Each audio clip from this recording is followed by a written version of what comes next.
Pour d'autres, la prière de Yeshua, Jésus, le Notre Père, c'est non seulement la prière d'un homme qui est sage et saint, d'un prophète, mais c'est la prière de celui dont parlent les prophètes, celui qui est annoncé par toutes les prophéties. Yeshua est pour eux le Messie, Christos en grec, le Meshiach, qui a reçu l'onction, le don de l'Esprit Saint, celui que nous appelons le Christ Mashiach. Sa prière est alors une prière de puissance, une prière messianique. Elle fait advenir ce qui est nécessaire à l'humanité pour que celle-ci soit sauvée. Pour d'autres, enfin, comme pour Saint Jean, Yeshua, Jésus est plus qu'un rabbin, qu'un sage, qu'un prophète, qu'un messie. C'est le Logos incarné.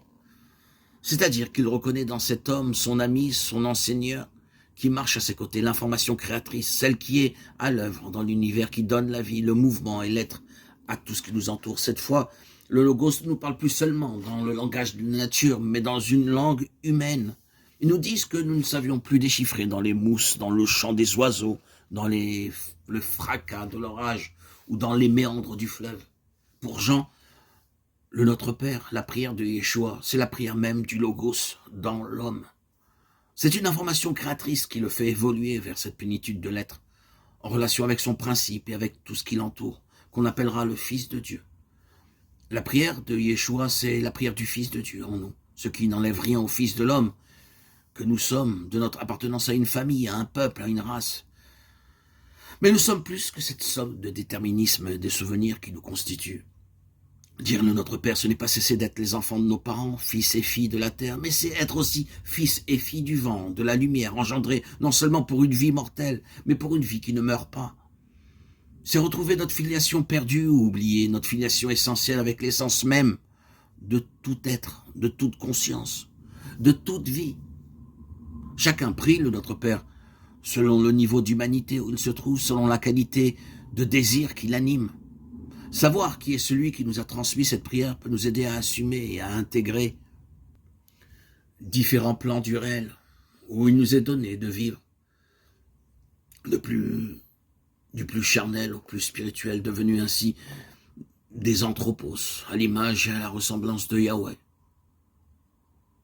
à l'image et à la ressemblance de l'être qui est ce qu'il est, fils de l'homme et fils de Dieu.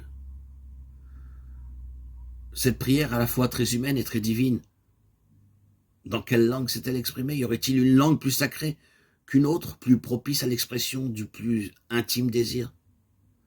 De la même façon que nous ne connaissons pas l'aspect physique de Yeshua, aucun détail ne nous est donné à ce propos dans les évangiles, nous ne savons pas ce qu'il a vraiment dit, seulement ce que certains ont entendu, et nous ne savons pas non plus dans quelle langue il priait.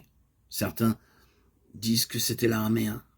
Les textes du Notre Père ne nous sont parvenus qu'en grec. Toutes les autres versions en araméen, en hébreu, en syriaque, en latin ne sont que des traductions de ces originaux grecs.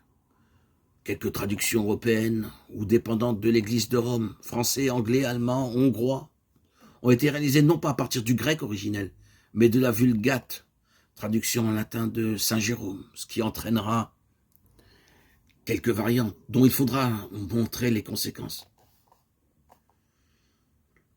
Peut-être ne faut-il pas se hâter de traduire les deux textes grecs du Notre Père, mais mesurer d'abord notre proximité ou notre éloignement à l'égard de la langue dans laquelle nous est transmise la prière de cet homme que les hommes divers considèrent de diverses façons. Remarquez ensuite les différences entre les deux textes grecs. Luc commence seulement par pater, alors que Matthieu dit « Notre Père dans les cieux ».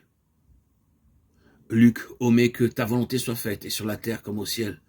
Luc omet délivre-nous du mal ou du mauvais. Devant ces différences, 4 solutions sont possibles. Ou bien Yeshua, Jésus a enseigné 2 fois le Notre Père avec des variantes intentionnelles, ou bien Luc a mieux conservé l'originel et c'est Matthieu qui l'a amplifié. Ou bien Matthieu a mieux conservé l'original et c'est Luc qui l'a raccourci. Ou bien encore, Luc et Matthieu ont reproduit fidèlement 2 traditions séparées, en usage dans diverses communautés. Chacune de ces solutions trouvera dans l'histoire de l'exégèse ses défenseurs et ses détracteurs.